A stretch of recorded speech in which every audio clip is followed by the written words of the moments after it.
The Metro on 1019 WDET-FM. I'm Tia Graham. Our education system has a lot of problems.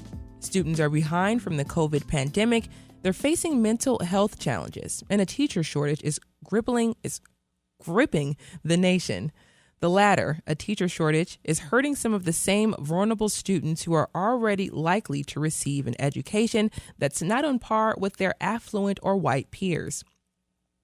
New research tells us Michigan students with the greatest needs are more likely to be taught by inexperienced teachers and educators who are not certified for the subject area they're teaching.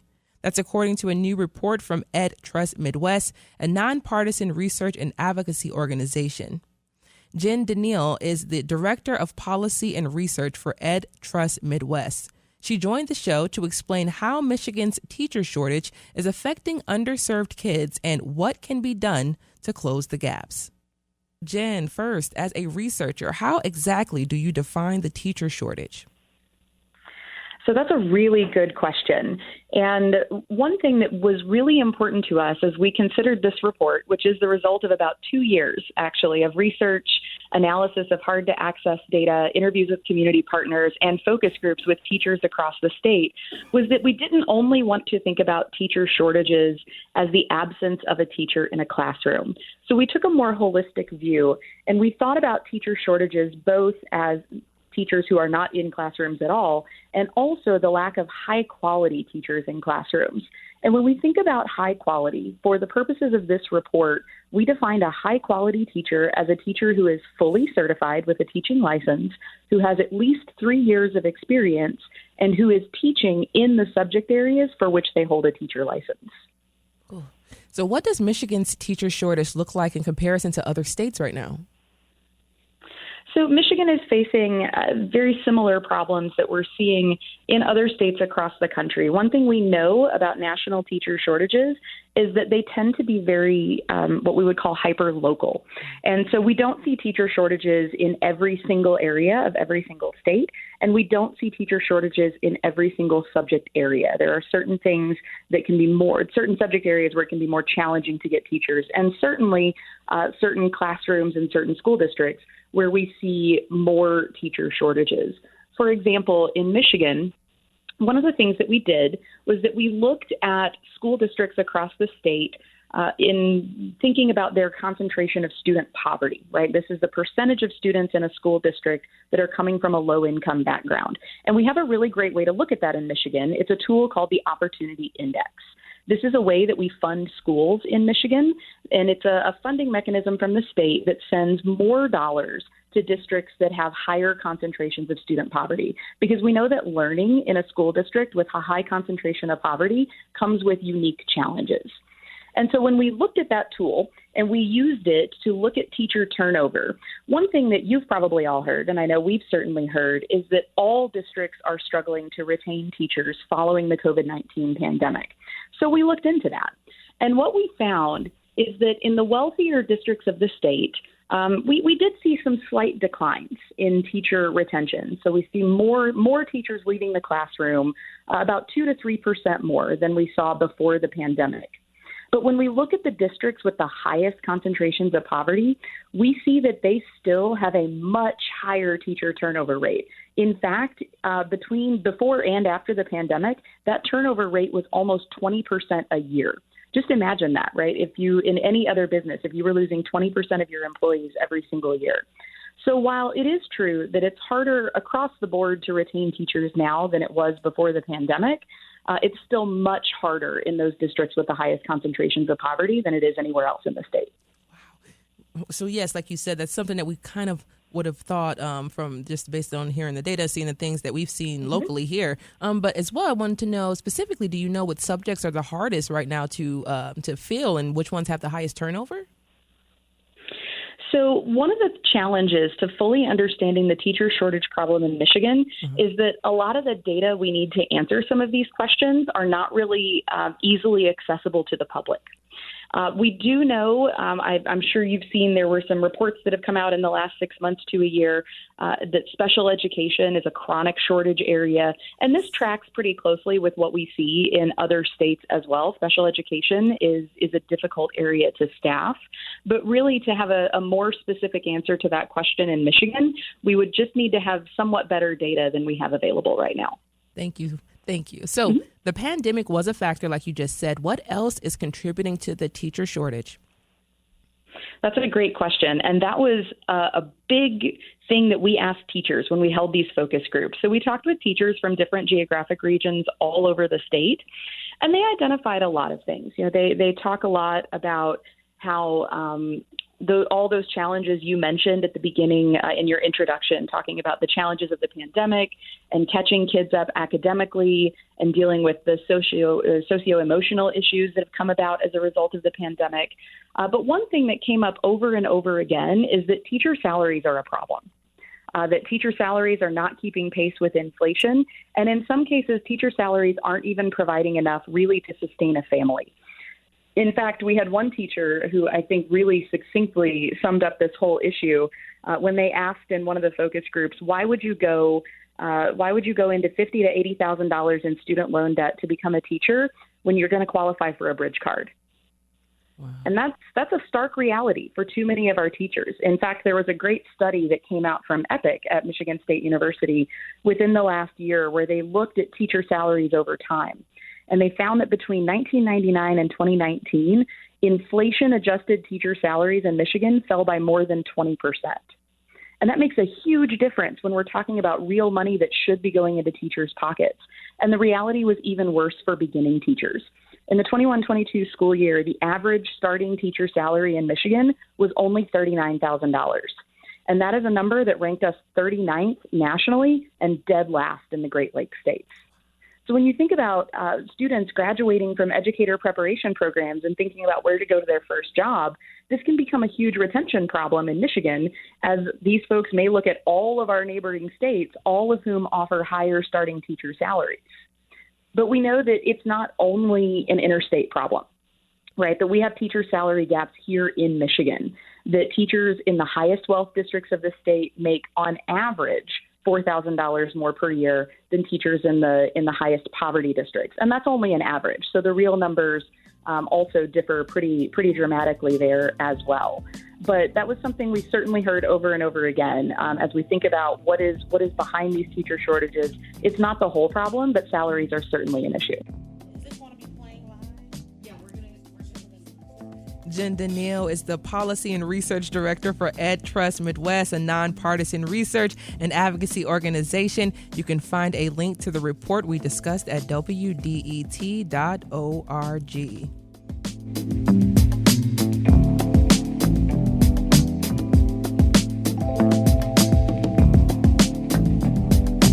As we just heard from Jen Daniil, good teachers can be hard to find and even harder to keep. But there are signs some things are improving. Detroit students showed some improvement on the state test. And a recent report found that Detroit Public Schools Community District has a teacher retention rate above the national average. To briefly discuss the report, producer Cary Junior II spoke to Bianca Burch, the report's lead author. They discussed why it's important to measure whether school districts are actually keeping teachers. Can you just tell me first, what made you question, or why did you think to inquire about finding the levels of teacher retention rates in Detroit Public Schools? So I think some of the things we were trying to look at, one, decreasing absenteeism in schools, increasing opportunities for kids to grow and articulate, and really push, understanding what makes a good sound system for kids in a learning environment. Can you tell me how teacher retention rates correlates with the things you just listed? Teacher retention rates are important as it helps to create, some stability for our students. If the teachers are present, they're able to do their jobs, which is to educate the students and also encourage students. And this in your report is loosely compared to other districts throughout the region, other counties throughout the region, and charter schools in the city of Detroit. Why were those the loose comparisons you decided to make for this report? Absolutely. Great question. So we do have a number of charter schools that are in the area and surrounding area.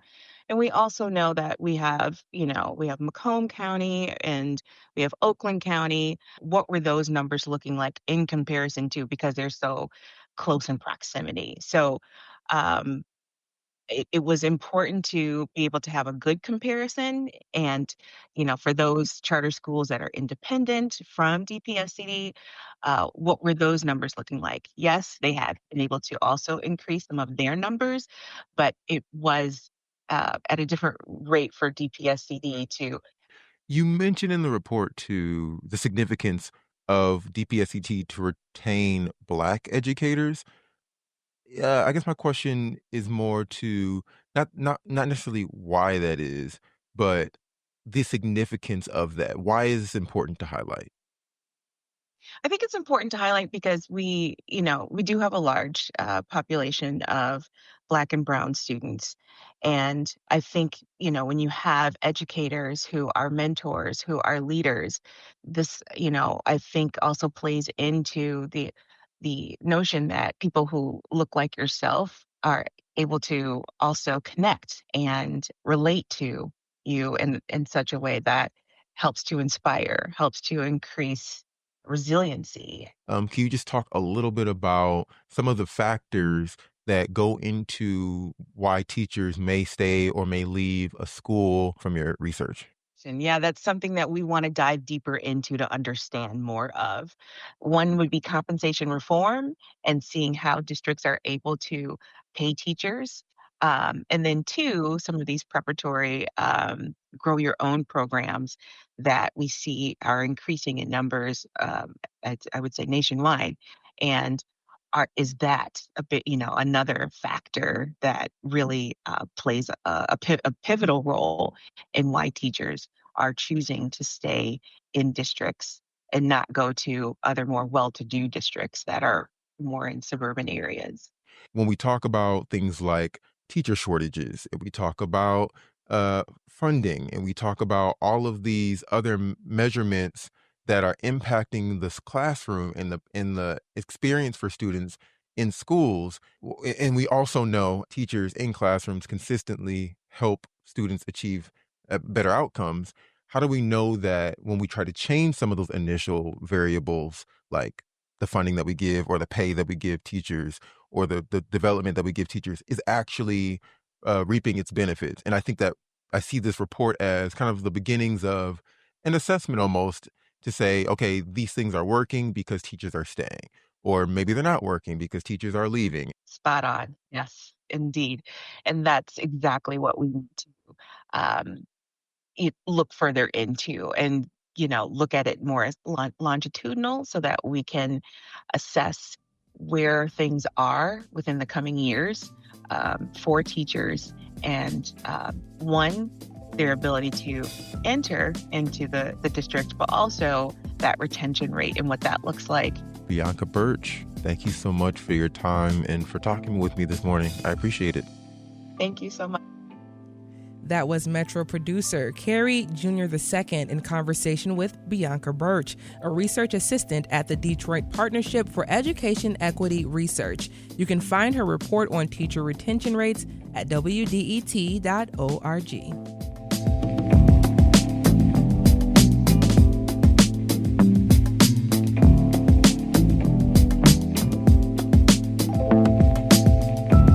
From the WDET Newsroom, Sports Edition, the Tigers beat the Baltimore Orioles 7-0 at Comerica Park. Tariq Skubal struck out 11 batters in 6 innings for Detroit, which swept the 3-game series and currently has the American League's best record. The Tigers open a 3-game series against the Astros in Houston tonight. And for the heartbreaker, the Pistons, they did lose to the New York Knicks yesterday at Little Caesars Arena, 94-93 in Game 4 of the NBA Eastern Conference quarterfinals. Cade Cunningham did score 25 points for Detroit, which now trails the series 3-1. Game 5 is in New York tomorrow night at Madison Square Garden. Hopefully, the team will make it back to Little Caesars Arena. Coming up, we'll discuss how Detroit's public school districts has done a really good job of retaining its teachers. Stay right there on The Metro. We'll be right back.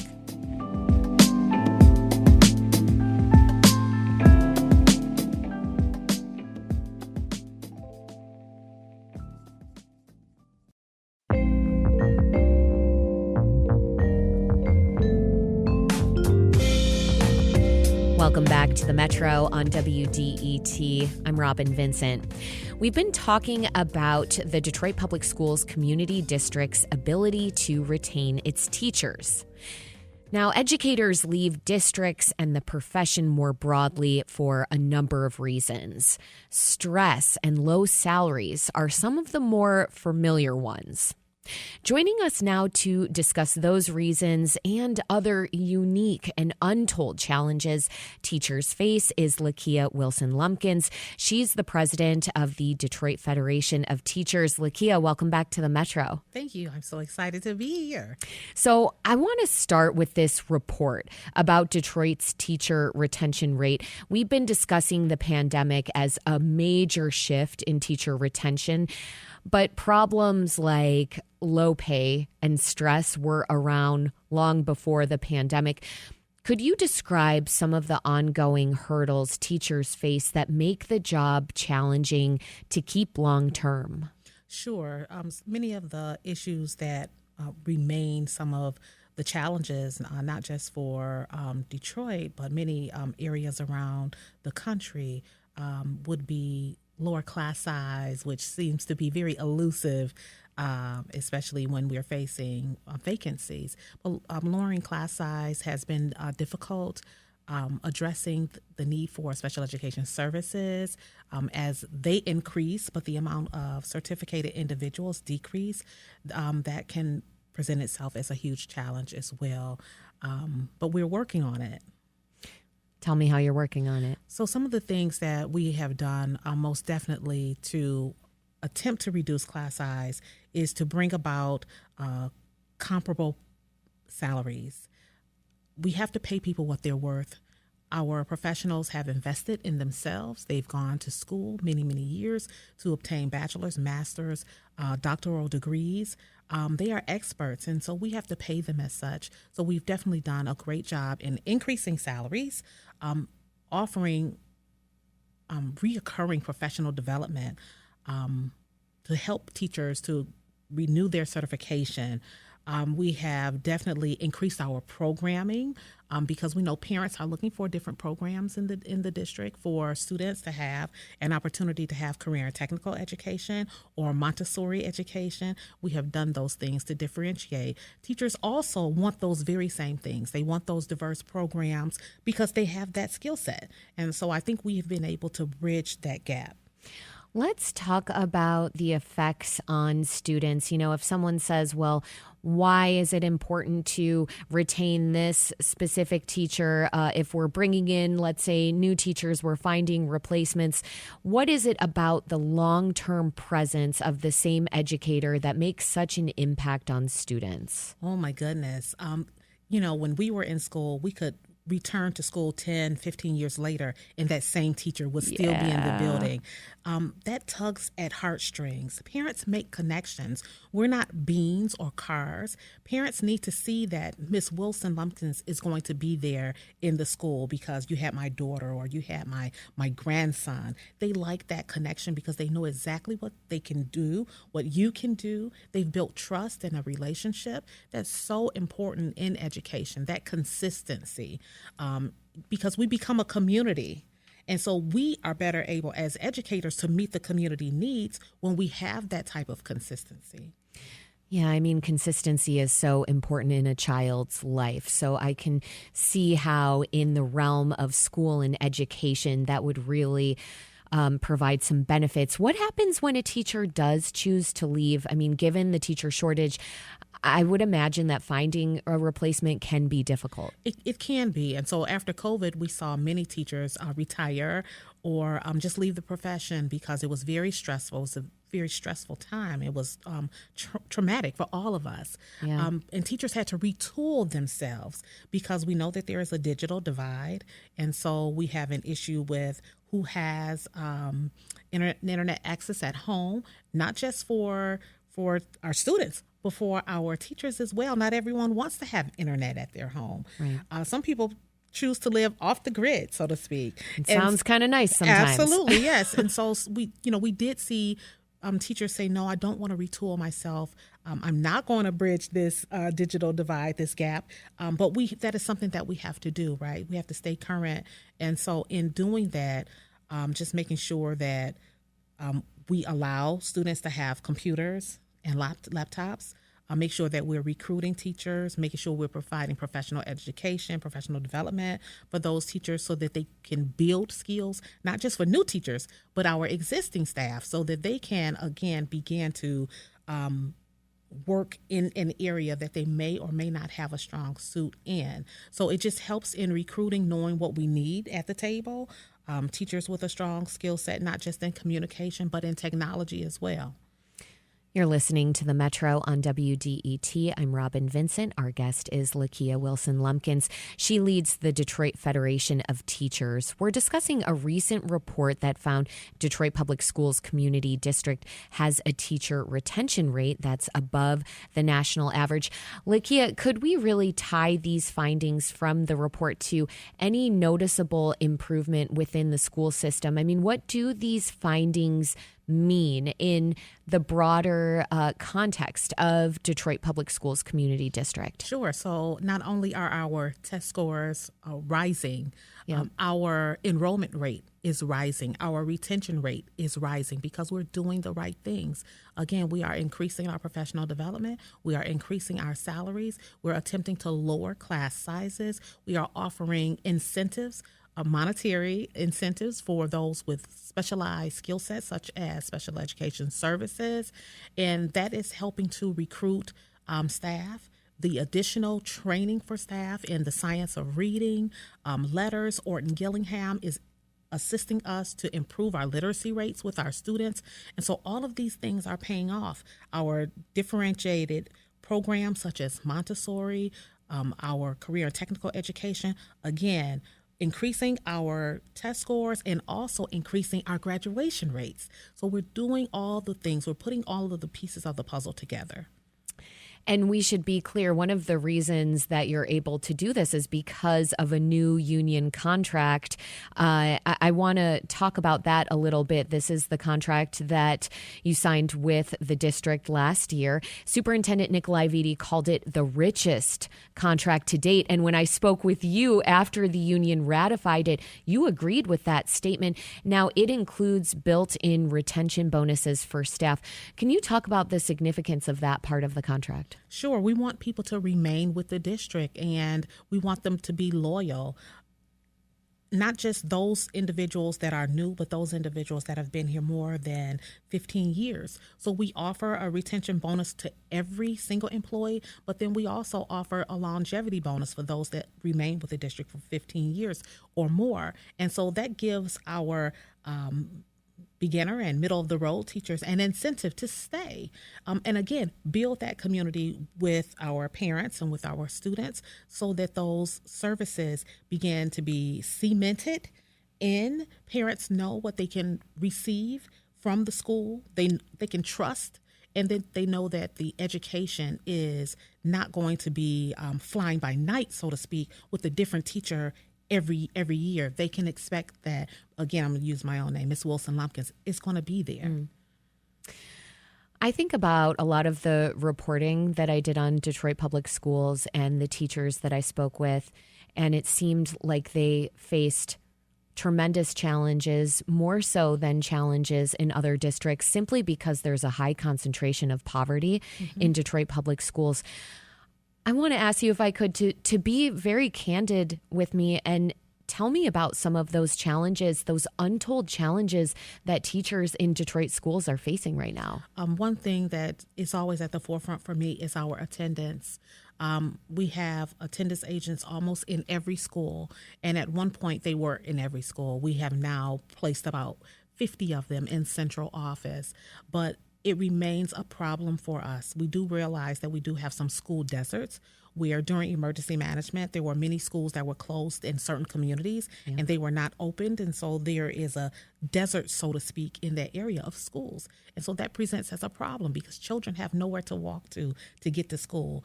And busing is an issue as well. Not every parent wants the child on the city bus, so to speak, or even a yellow bus. So all of these things play a factor, and parents now are also choosing where they want their children to go. Years ago, I would say back in the day, you were restricted to the boundary, to your zip code in order to attend a particular school. Parents now are making bigger choices. They want to attend this school because they offer, again, that diverse programming. And when that happens, sometimes that presents as a transportation issue, which then begets attendance issues. So that is something that continues to plague us. We are, again, trending upwards in our attendance, but that is something that we are still definitely facing, making sure that our kids are in school on time and every day.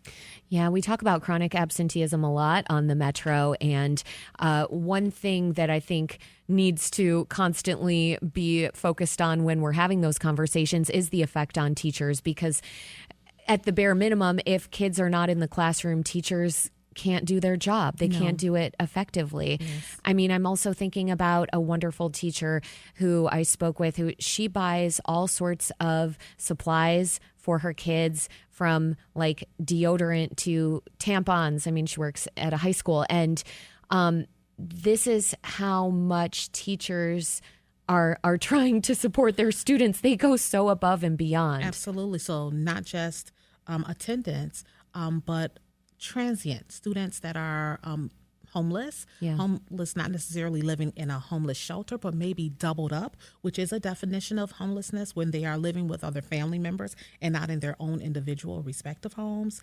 That is considered homeless as well. And so when you have multiple families living together, or living in a temporary homeless shelter, or living unbeknownst to us, outdoors or in their cars or in vans in different places, that definitely presents as a problem, because that then adds to the ability to attend to tasks, being able to complete and do assignments, and also attendance. So they're like comorbid. They go together.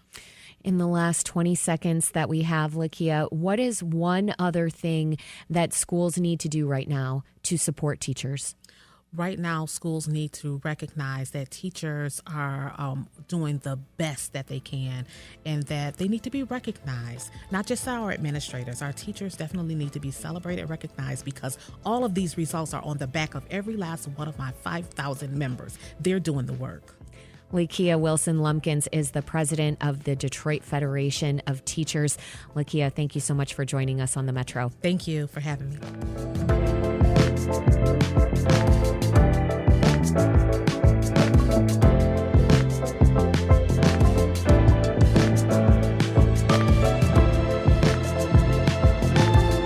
The Metro is hosted by Robin Vincent and Tia Graham. The show is produced by Sam Corey, Cary Junior II, and Jack Philbrand.